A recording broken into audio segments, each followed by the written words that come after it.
Hello dear students, कैसे हैं आप सभी। उम्मीद करता हूं आप सभी स्वस्थ होगे, मस्त होगे, मजे के अंदर होगे। प्यारे विद्यार्थियों, आज जो है हमारा लेक्चर्स रहने वाला है वो है चैप्टर नंबर 4 को लेकर। और चैप्टर नंबर 4 के अंदर बेटा जो अपन ने पिछले लेक्चर्स के अंदर 4.2 का सेकंड और थर्ड क्वेश्चंस कंप्लीट कर लिया था। आज अपन आगे चलते हैं, फोर्थ क्वेश्चंस की ओर आगे बढ़ जाते हैं। तो प्यारे विद्यार्थियों, पहली चीज तो मैं आपसे उम्मीद करता हूं, एवरीडे मैं आपसे उम्मीद लेके बैठा हूं कि आप लोग जो है रेगुलरली पढ़ रहे हैं, रेगुलर आप कुछ ना कुछ कवर कर रहे हैं। और जितना पढ़ाया जा रहा है, देखो क्लास बहुत मैं छोटी ले रहा हूं, आधे घंटे की क्लास ले रहा हूं, ज्यादा बड़ी भी क्लास से नहीं है। आधे घंटे की क्लास इसलिए ले रहा हूं बेटा कि आप थोड़ा सा पढ़ो लेकिन उसको भी पूरा कवर कर दो। ठीक है, यदि आप थोड़ा थोड़ा भी कवर करते चले ना तो आप आराम से कवर कर दोगे। ठीक है, तो यहां तक प्यारे विद्यार्थियों अपन ने जो पढ़ा है, मैं उम्मीद रखता हूं कि आप लोग जो है उसको पूरा कवर कर रहे होगे और पूरा कवर करने की कोशिश भी कर रहे होगे। तो प्यारे विद्यार्थियों, एवरीडे आप लोग जो है जितना पढ़ाया जाता है आप उनको वापस से मिलाओ। आप कोशिश कीजिए कि वो आपको कवर कर दें, और यदि उसके बाद भी अगर कोई आपको प्रॉब्लम आती है तो आप हमें कमेंट कीजिए। दूसरी चीज, आपको जैसे पीडीएफ चाहिए, अगर आप नोट नहीं कर रहे हो तो पीडीएफ अगर आपको चाहिए तो पीडीएफ भी हमारे जो मोबाइल एप्लीकेशन पर अवेलेबल है, आप वहां जाकर देख लीजिए। आपको समय खराब करने की कोई जरूरत नहीं है। तो प्यारे विद्यार्थियों, आज हम जो है शुरुआत करते हैं। हाँ, अब जैसे हाँ, एक चीज और मुझे याद आया था। जैसे कल एक विद्यार्थी ने बताया था कि सर जो मोबाइल एप्लीकेशन है वो कहाँ मिलेगा। तो प्यारे विद्यार्थियों, आपको प्ले स्टोर के ऊपर, जो आपका प्ले स्टोर होता है मोबाइल के अंदर, जो प्ले स्टोर आपका होता है उसके अंदर आपको संतोष ऑनलाइन एजुकेशन, ठीक है, संतोष ऑनलाइन एजुकेशन के नाम से आपका मोबाइल एप्लीकेशन मिलेगा। संतोष ऑनलाइन एजुकेशन के अंदर आपको मोबाइल एप्लीकेशन मिल जाएगा, और उसका लोगो जो है हमारा, जो आपको बोर्ड पर दिख रहा है, ये पीछे लोगो, यही लोगो हमारा कोचिंग का लोगो है परमानेंटली।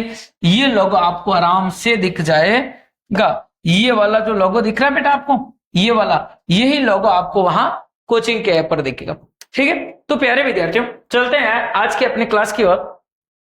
प्रश्न है हमारा, दो क्रमागत धनात्मक पूर्णांकों को ज्ञात कीजिए जिनके वर्गों का योग 365 है। अब देखो हमें क्या बोला कि दो क्रमागत धनात्मक पूर्णांक लेने। क्रमागत का मतलब क्या हो गया, एक के जस्ट आगे वाला दूसरा।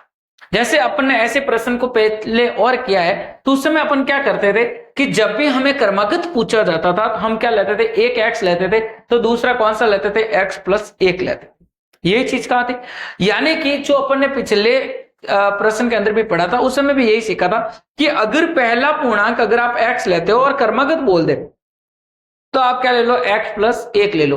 लेकिन एक चीज और ध्यान रखनी है, अगर यहां सम या विषम शब्द का प्रयोग हो जाए, क्या हो जाए, सम या विषम शब्द का प्रयोग हो जाए। सम या विषम शब्द का प्रयोग कैसे हो जाए कि अगर आपको कहते हैं दो क्रमागत धनात्मक सम पूर्णांक कह दे, क्या कह दे, सम पूर्णांक कह दे, तो उस स्थिति में आपको दो जोड़ना है। पहला x होगा तो दूसरा क्या होगा, x प्लस दो होगा। लेकिन अगर अपने को सम विषम नहीं बोले और डायरेक्टली बोले कि दो क्रमागत धनात्मक पूर्णांक ज्ञात कीजिए, तो उस समय पहला x होगा तो दूसरा क्या होगा, x प्लस एक होगा। क्योंकि मैंने बताया था, मान लो पहला दो होगा तो दूसरा क्या होगा, तीन होगा, यानी एक ज्यादा आएगा। लेकिन अगर सम विषम की बात आएगी तो उसमें दो ज्यादा आता है, क्योंकि जैसे सम संख्या होती है तो 2 4 6 8, तो उसमें दो दो का अंतर आता है, इसलिए दो जोड़ा जाता है। तो ये चीज समझ में आ गई आपको। तो अब यहां पर हमारे को बोला है कि दो क्रमागत धनात्मक पूर्णांक है और जिनके वर्गों का योग दे रखा अपने को, वर्गों का योग दे रखा अपने को 365। तो पहले तो दोनों क्रमागत है, तो माना पहला क्रमागत, माना पहला पूर्णांक बराबर x, तो दूसरा क्या हो जाएगा, तो दूसरा पूर्णांक हमारे पास निकल के आ जाएगा x प्लस एक, ये निकल के आ गया। अब कंडीशन के अकॉर्डिंग चले, कंडीशन हमें क्या कह रही है कि दोनों दो धनात्मक पूर्णांक ज्ञात कीजिए जिनके वर्गों का योग, वर्गों का मतलब क्या होता है, स्क्वायर, वर्गों का मतलब यही होता है कि उनका स्क्वायर करके फिर उनका अगर मैं योग करूं तो कितना आएगा, 365 आएगा।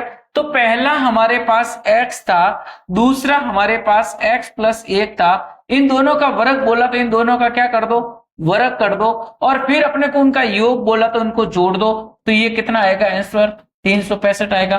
बात समझ में आ गई मेरी। अपने को बोला दोनों का वर्ग निकाल के, यानी दोनों के जिनके वर्गों का योग, वर्गों का मतलब दोनों का वर्ग निकालो, और वर्ग का मतलब होता है स्क्वायर करो, दोनों का स्क्वायर कर लिया, फिर उनका योग किया, तो उसका आंसर 365 आएगा। तो अब इसको सॉल्व कर लेते हैं। तो आओ देखो, एक्स स्क्वायर का एक्स स्क्वायर प्लस का प्लस, ये चीज मैंने आपको अपन ने पहले ही पढ़ ली थी 4.1 के अंदर की, कि जब x प्लस 1 का होल स्क्वायर आता है तो हमें सरल समीकरण के द्वारा खोलना होता है। तो खोलो, देखो क्या हो जाएगा, x प्लस वाई का होल स्क्वायर, तो उस समय क्या होता है x square plus 2x, Y की जगह 1 प्लस वाई स्क्वायर यानी वाई की जगह 1 का स्क्वायर, बराबर का बराबर 365 का 365, एक्स स्क्वायर का x square plus x square का x square plus 2 into 1 x, दो और एक्स को गुणा करोगे तो 2x प्लस 1 का स्क्वायर 1 बराबर 365,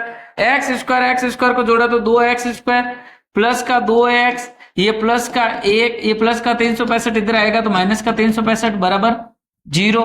तो क्या हो जाएगा 2x square plus 2x plus का 1 माइनस का 365, अलग अलग चिन्ह है तो घटेगा, तो 1 में से 365 नहीं घटते, 365 में से 1 घटाओ तो 364, और बड़ी संख्या का चिन्ह माइनस है तो माइनस का 364 बराबर 0।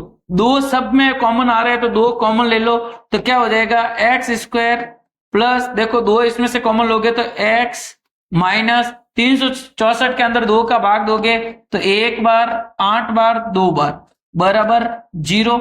ये 2 गुणे से उधर जाएगा तो भाग में, और 0 में किसी संख्या का भाग दो कोई फर्क नहीं पड़ता, तो x square plus x minus 182 बराबर निकल के आ गया 0। यानी हमारे पास एक द्विघात समीकरण बन गया। अब द्विघात समीकरण को अपन क्या कर लेते हैं, सॉल्व कर लेते हैं। तो द्विघात समीकरण को सॉल्व इधर ही कर दूं, तो यहां सॉल्व कर लेता हूं। पहला हमारे पास द्विघात समीकरण है, वो है x square plus x minus 182। अब देखो वही तरीका, आगे कुछ नहीं है, इसका मतलब क्या है, एक है तो एक है, एक और 182 का गुणा करूं आगे और सबसे पीछे वाले का, तो गुणा करूंगा तो 182, तो गुणा करके तो हमें लाना है 182। फिर चिन्ह यहाँ का देखा जाता है, देखो गुणनखंड करते करते मैं जो है इतने कर दिए हैं कि आपको आराम से समझ में आने लग गए होंगे। तो आप लोग जो है, अब मैं बार बार ज्यादा नहीं बताऊंगा बेटा, क्योंकि इतने गुणनखंड आपको करवा दिए, अब तो आप आराम से सीख गए होंगे, ठीक है। तो यानी यहां पर देखो माइनस का चिन्ह है तो माइनस करना है, और यहां इसके साथ कुछ नहीं, इसका मतलब 1 है तो 1 लाना है। तो यहां गुणा करूं तो 182 और घटाऊं तो 1, तो 14 में से 3 घटा, नहीं 14 में से 13 घटा दो, 14 और 13 को गुणा करोगे 182, और 14 में से 13 घटाओगे तो 1, ठीक है। आपको गुणनखंड खूब बता दिया मैंने, क्योंकि अपन जो है दूसरी प्रश्नावली को पढ़ते आए उस समय से लगाकर यहां तक पूरे गुणनखंड ही गुणनखंड कर रहे हैं। तो अब इतने तो सीख ही गए होगे ना। तो ये हमारे हो जाएंगे 14 माइनस 13, तो देखो एक्स स्क्वायर का एक्स स्क्वायर प्लस का प्लस, इस x की जगह पर अपन लिख देंगे 14 माइनस 14x माइनस 13x, तो यहां लिख देंगे 14x माइनस 13x, ये माइनस का 182 है जैसे के जैसे, बराबर 0 है जैसे के जैसे, बराबर 0 था तो वो 0 हो गया। एक्स स्क्वायर का एक्स स्क्वायर कोष्टक के बाहर प्लस का चिन्ह है, क्या चिन्ह चेंज हो गए, तो प्लस का चिन्ह अपन कहेंगे नहीं सर, कोई प्लस का चिन्ह होता है तो कोई चिन्ह चेंज नहीं होते, तो नहीं होते तो है जैसे उतार दो, ये प्लस का 14x है जैसे जैसे, ये माइनस का 13x है जैसे जैसे, ये माइनस का 182 बराबर 0। अब वही तरीका, आगे वाले दो पीछे वाले दो कॉमन ले लो, तो आगे वाले दो में से कॉमन क्या आएगा, देखो x इसमें भी है, x इसमें भी है, तो x कॉमन ले लो, तो एक्स स्क्वायर में से x कॉमन लिया तो x प्लस 14x में से x कॉमन लिया तो 14। अब x प्लस 14 पीछे से बनाना है, तो पीछे से x प्लस 14 बनाना, देखो यहाँ x बनाना है तो x के साथ क्या है, माइनस 13 है, माइनस 13 को क्या ले लो, कॉमन ले लो, तो माइनस 13 कॉमन लोगे तो ये माइनस 13 का बन जाएगा प्लस का x, ये माइनस है ये भी बन जाएगा प्लस,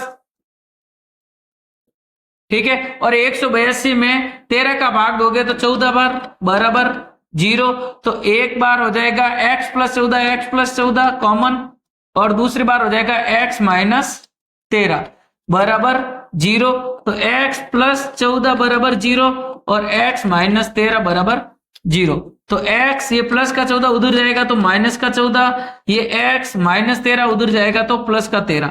तो यानी जो ये प्लस माइनस का 14 आया ये तो क्या हो जाएगा, कैंसिल हो जाएगा। अब कैंसिल क्यों हो जाएगा, हमें बोला था धनात्मक पूर्णांक चाहिए, क्या चाहिए, हमें तो बोला था कि धनात्मक पूर्णांक चाहिए, लेकिन ये कैसा आ गया, ऋणात्मक पूर्णांक आ गया। इसका मतलब ये तो हो गया गलत। तो पहला पूर्णांक तो हो गया हमारे पास x बराबर 13 और पहला पूर्णांक आ गया।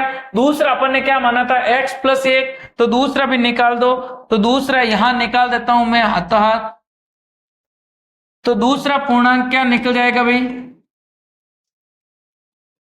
दूसरा पूर्णांक है हमारा x प्लस 1। अब x को 13 क्यों माना, ये 14 क्यों हटाया, वो तो पता चल गया ना। 14 इसलिए हटाया क्योंकि ऋणात्मक है, जबकि हमें कैसा चाहिए, धनात्मक चाहिए, और धनात्मक चाहिए तो ये काम का नहीं है, यही काम आएगा।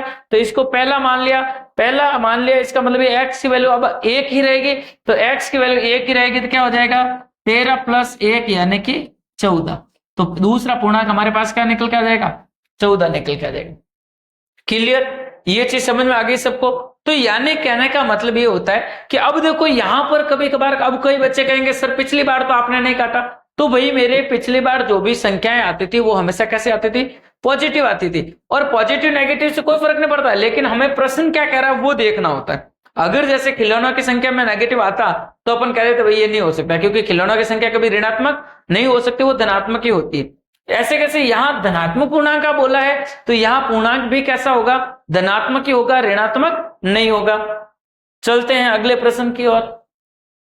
अगला प्रश्न जो है हमारा कह रहा है एक समकोण त्रिभुज की ऊंचाई उसके आधार से 7 सेंटीमीटर कम है। देखो सवाल बहुत ही अच्छा है, प्रश्न जो है बहुत ही अच्छा है। कह रहा है कि एक समकोण त्रिभुज है, समकोण त्रिभुज का मतलब क्या होता है, राइट एंगल ट्रायंगल। अब राइट एंगल ट्रायंगल एक समकोण त्रिभुज है, उसकी ऊंचाई जो है आधार से 7 सेंटीमीटर कम है। जो ऊंचाई है वो आधार से, तो देखो एक बार मैं बता देता हूं, एक हल्का सा ले लेते हैं अपन, त्रिभुज बना देता हूं मैं हल्का सा इधर, ताकि आपको समझ में भी आ जाए पूरा। समकोण त्रिभुज ले लेता हूं मैं यहां से,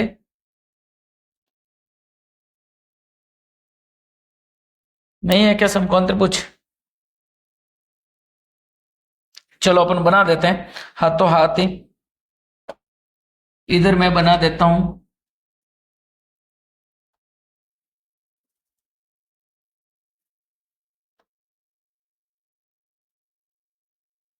ये समकोण त्रिभुज बना दिया अपन।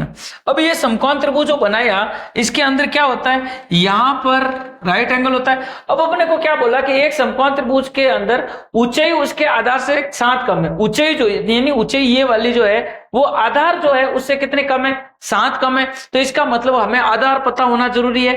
तो आधार पता होना जरूरी है तो ऊंचाई पता चलेगी। तो आधार ले लेते हैं, माना आधार बराबर x, माना आधार बराबर x।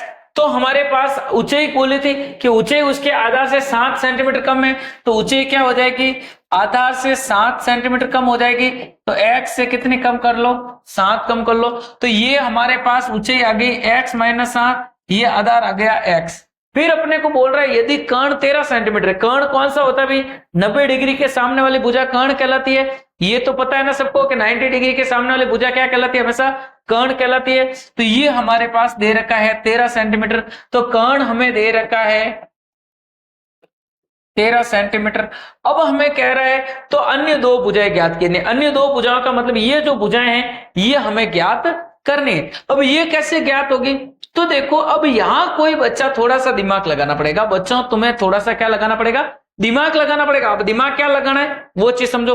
दिमाग ये लगाना है, एक आधार है, ऊंचाई है और कर्ण है। अब इनके बीच एक रिलेशन निकालना है। तो इनके बीच रिलेशन के लिए एक पाइथागोरस प्रमेय होता है। क्या होता है, पाइथागोरस प्रमेय आपने पढ़ा होगा। पाइथागोरस प्रमेय क्या होता है, कर्ण स्क्वायर बराबर आधार स्क्वायर प्लस लंब स्क्वायर, ये प्रमेय आपने पढ़ा होगा। ठीक है, तो ये पाइथागोरस प्रमेय होता है, इसी से सॉल्व होगा। तो यहां ले लेते हैं पाइथागोरस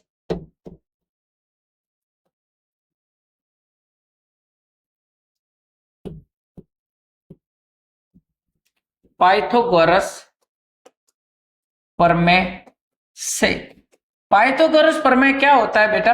पाइथागोरस प्रमेय होता है कर्ण स्क्वायर बराबर आधार स्क्वायर प्लस लंब स्क्वायर। ठीक है, कर्ण को के लिख दिया, आधार को ए लिख दिया, लंब को एल लिख दिया। अब देखो यहां से कर्ण की वैल्यू हमारे पास थी, वो थी 13, तो स्क्वायर बराबर आधार की वैल्यू हमारे पास थी x और स्क्वायर का स्क्वायर, प्लस लंब की वैल्यू हमारे पास थी x माइनस 7 और स्क्वायर का स्क्वायर। समझ आ गया मेरी बात कि नहीं आई? केवल इसमें क्या करना है, अब कोई बच्चे कहेंगे सर हमें पाइथागोरस प्रमेय लगाने का नहीं बोला। अरे भाई नहीं बोला, लेकिन हमें इनके बीच रिलेशन तो निकालना पड़ेगा।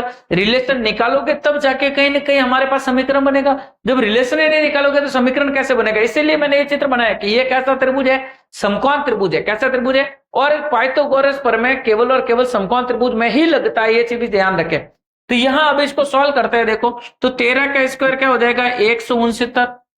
13 का स्क्वायर निकालना होता है ना, 13 का स्क्वायर 169 बराबर x का स्क्वायर निकालोगे x square plus x minus 7 का स्क्वायर। अब x माइनस 7 का स्क्वायर है तो सर समीकरण लगाओ, सर समीकरण लगाओगे तो x माइनस वाई वाली लगेगी और y की जगह पे क्या है? 7 है, तो लगा दो x स्क्वायर प्लस नहीं sorry minus x square minus 2x y की जगह पे 7 प्लस y स्क्वायर यानी कि 7 का स्क्वायर। क्लियर करो सॉल्व। देखो 169 का 169 बराबर का बराबर एक्स स्क्वायर और एक्स स्क्वायर को जोड़ोगे तो 2x स्क्वायर माइनस 2 और 7 को गुणा करोगे 14 और x को गुणा करोगे तो 14x प्लस 7 का स्क्वायर करोगे तो 49, तो प्लस 7 तो 7 49, 2x स्क्वायर का 2x स्क्वायर माइनस 14x का माइनस 14x प्लस 49 का प्लस 49, ये प्लस का 169 उधर जाएगा तो माइनस का 169 इधर बराबर में क्या हो जाएगा? 0। 2x स्क्वायर का 2x स्क्वायर माइनस का 14x है जैसे कि जैसे, प्लस का 49 माइनस का 169, तो एक प्लस का 49 है, एक माइनस का 169 है, अलग अलग चिन्ह है, अलग अलग चिन्ह है तो क्या होगा? घटेगा। तो घटेगा तो क्या हो जाएगा? 169 में से 49 घटाओ, तो 169 में से 49 गया तो कितना हो जाएगा? 120। 120 ही होगा ना, 169 में से 149 गया तो 120 और बड़ी संख्या का चिन्ह माइनस है तो माइनस का 120, ये बराबर में इधर 0 था, मैं आगे लगा दूं, कुछ फर्क पड़ेगा क्या? नहीं पड़ेगा। तो यानी हमारे पास एक द्विघात समीकरण ये बना। इसको मैं थोड़ा सॉल्व कर लेता हूं, तो देखो सॉल्व करूंगा यहीं आगे कर लेता हूं। चलो 2 देखो इसमें से कॉमन आ रहा है, 2 कॉमन लूंगा तो देखो एक्स स्क्वायर माइनस 14 में से 2 कॉमन लूंगा तो 7x माइनस 120 में से 2 कॉमन लूंगा तो यानी कि 60 बराबर 0। ये 2 गुणे से उधर जाएगा तो भाग में यानी क्या हो जाएगा? 0 हो जाएगा। तो कुल मिला के क्या निकल के आ जाएगा हमारे पास? ये निकल के आएगा हमारे पास, यहाँ फिर मैं यही लगा देता हूँ, नीचे लिख देता हूँ ताकि कंफ्यूज नहीं हो गए। तो यानी ये क्या हो जाएगा? X square minus 7x minus 60, तो x square minus 7x minus 60 बराबर 0। ये जो समीकरण हमारे पास बन के आया द्विघात समीकरण, ये हमें आंसर देगा। अब x square minus 7x minus 60 है, करो इसको सॉल्व करो तो अगले पेज पे ले लेते हैं x square minus 7x minus 60, तो एक्स स्क्वायर माइनस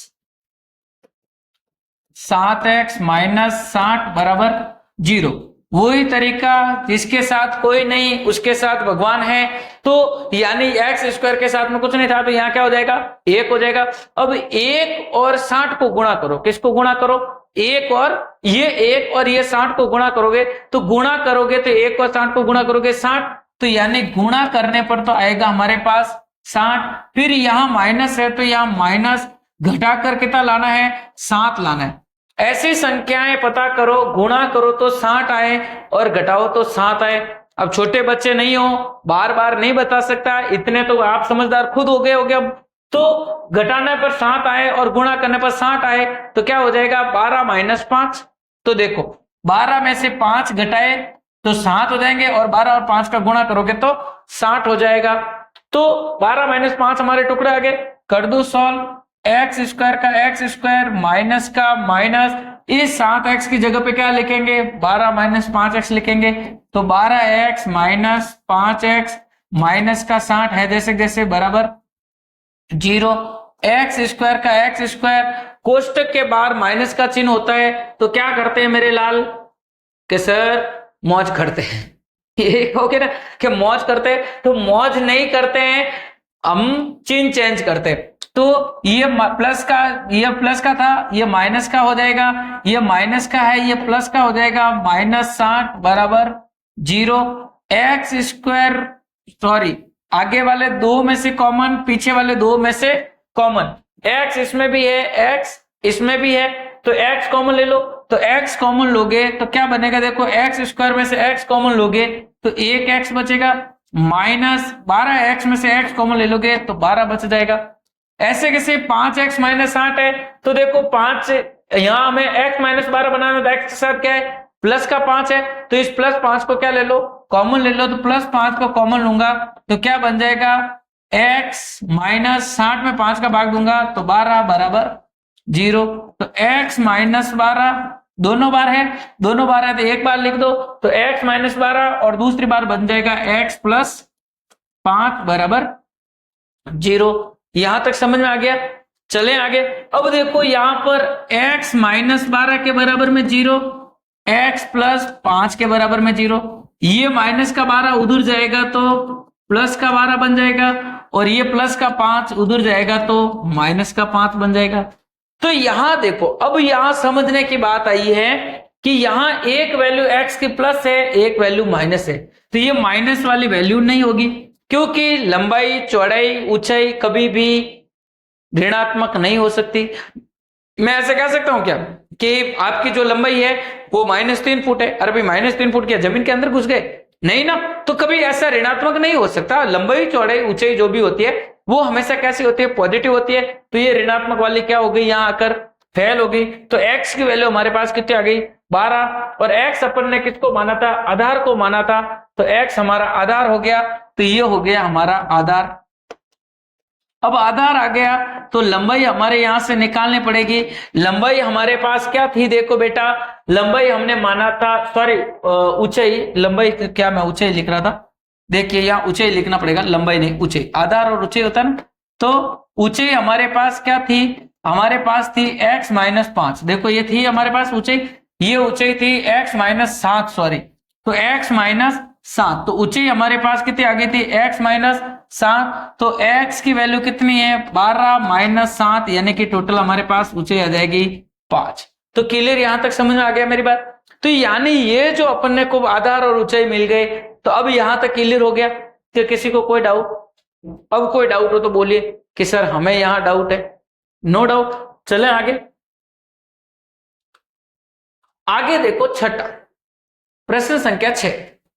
प्रश्न संख्या 6 क्या कह रहा है, देखिए समझते हैं। वापिस वही कुटीर उद्योग है, इसमें भी क्या अब की बार बर्तन बना रहे, पिछली बार खिलौने बनाए, अब की बार क्या बना रहे, बर्तन बना रहे। तो बनाने दो भाई, बर्तन बना रहे तो अपन भी बढ़ा देते, बर्तनों को बजाने नहीं है, बस अपने को तो क्या करना, उनको बनाना है, ठीक है। बर्तन बजाना मत बेटा, बर्तन बजाने वालों की हालत खराब है, ठीक है। हाँ समझ गए हो गए, सब बड़े बच्चे हैं, 10वीं क्लास के बच्चे सब कुछ समझते हैं। तो अपने को बर्तन नहीं बजाने, अपने को क्या करना है, बर्तन बनाने हैं। तो देखो बर्तन बनाते हैं कि एक कुटीर उद्योग एक दिन में कुछ बर्तनों का निर्माण करता है। क्या कह रहा है प्रश्न, कि एक कोई कुटीर उद्योग है और वो क्या बना रहा है, बर्तन बना रहा है। तो बनाने दो, क्यों मना कर रहे हो, तो बनाने दो। फिर कह रहा है एक विशेष दिन ये देखा गया, कोई न कोई एक विशेष दिन था, उस दिन ये क्या देखा गया कि प्रत्येक नग की निर्माण लागत, प्रत्येक नग, नग का मतलब हो गया प्रत्येक की रेट, प्रत्येक एक बर्तन की, प्रत्येक नग की लागत उस दिन निर्माण किए गए बर्तनों की संख्या के 2 गुने से 3 अधिक थी। यानी उस दिन में जितने बर्तन बनाए थे उसके कितने गुना बोला, निर्माण किए गए बर्तनों की संख्या का 2 गुना। कितना गुना बोला, दुगुना का मतलब होता है 2 गुना। तो जैसे मान लो 10 बर्तन बनाए तो उसका डबल 20, और 20 के अंदर 3 जोड़ो तो 23 रुपए उसकी रेट हो गई। ये हुआ। तो अपने को बोला कि जितने बर्तन बनाए गए उनके दुगुने से कितने अधिक है, 3 रुपए अधिक रेट है। यदि उस दिन कुल निर्माण लागत, कुल निर्माण लागत का मतलब हो गया लागत, कुल निर्माण कैसे निकलती है, जितने बर्तन बनाए उसको और उसकी रेट को क्या कर दो, गुणा कर दो, तो हमारे पास कुल लागत आ जाएगी। तो कुल लागत आई 90 रुपए। तो निर्मित बर्तनों की संख्या और प्रत्येक नग की लागत ज्ञात कीजिए। तो माना निर्मित बर्तनों की संख्या क्या मान लेते हैं, x मान लेते हैं। तो आओ देखो, माना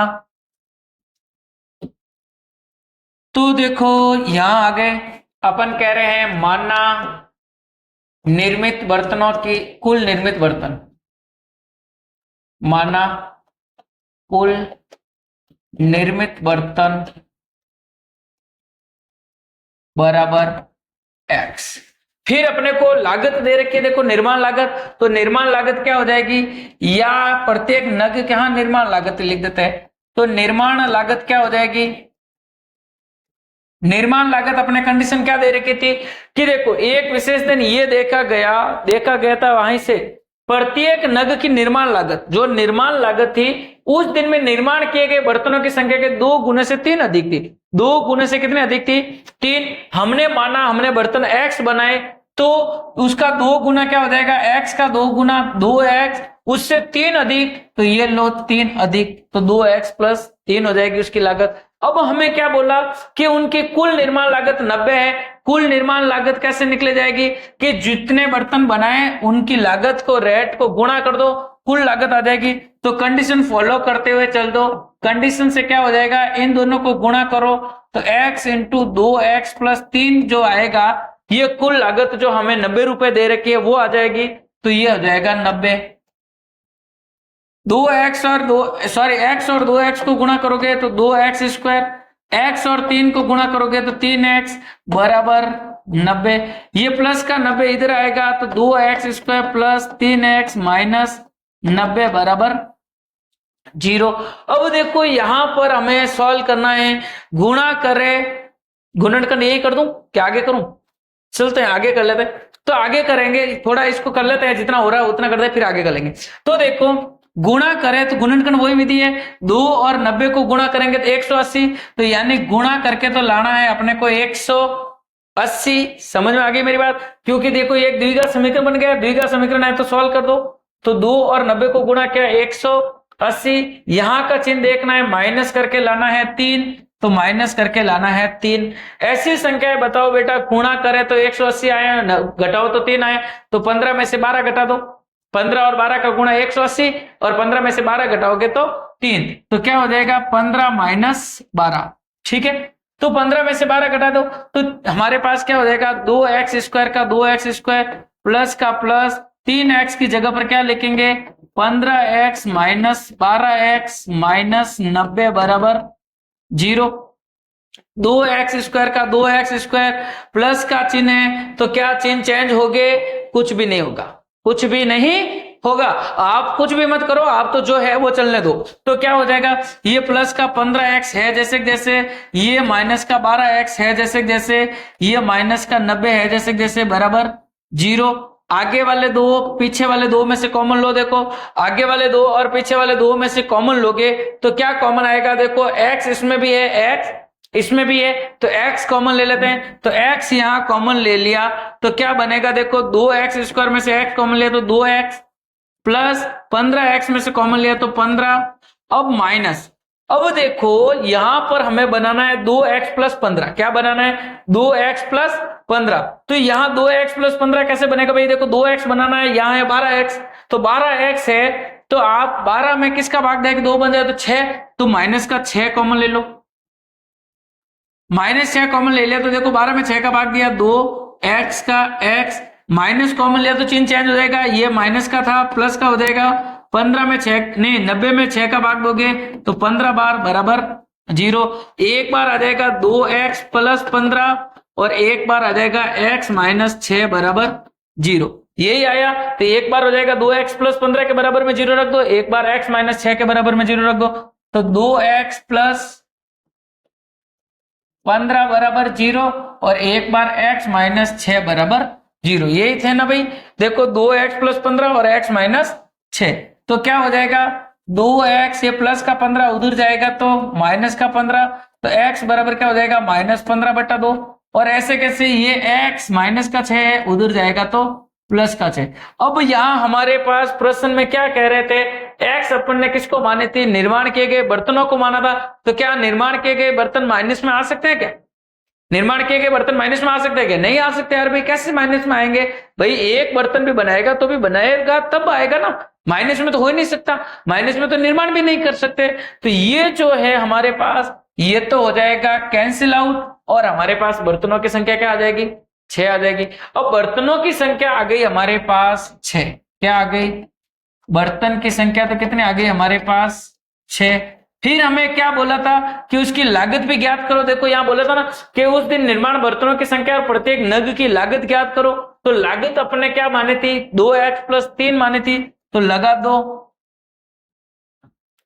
लागत निकाल देते हैं। तो लागत क्या मानी थी अपन ने, 2x + 3, 2 का 2, x की जगह पे 6 + 3, 6 और 2 को गुणा करोगे तो 12 + 3 यानी कि 15 रुपए। कितने रुपए हो गए, 15 रुपए। यानी लागत तो है 15 रुपए और बर्तनों की संख्या है 6।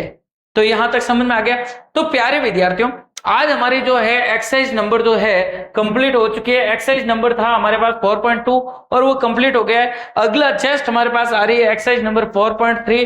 तो 4.3 जो है अपन कल करेंगे, अगले लेक्चर्स के अंदर करेंगे, क्योंकि हमारी समय जो है पूर्ण हो रहा है। तो अपन जो है कल अगले लेक्चर्स के अंदर करेंगे एक्सरसाइज नंबर 4.3 और उसके अंदर जो है सिद्धाचार्य विधि का उपयोग करेंगे। किसका प्रयोग करेंगे, सिद्धाचार्य विधि का प्रयोग करेंगे। तो आप सिद्धाचार्य सूत्र को याद करके रखें ताकि आपको समझ में आए। मूलों की प्रकृति के बारे में जानेंगे। तो मूलों की प्रकृति की 3 कंडीशन मैंने आपको शुरुआत में फॉर्मूले के अंदर बताई थी, वो भी आप ये जो याद करके रखें। तो चलते हैं, मिलते हैं विद्यार्थियों अगली क्लास के अंदर। धन्यवाद।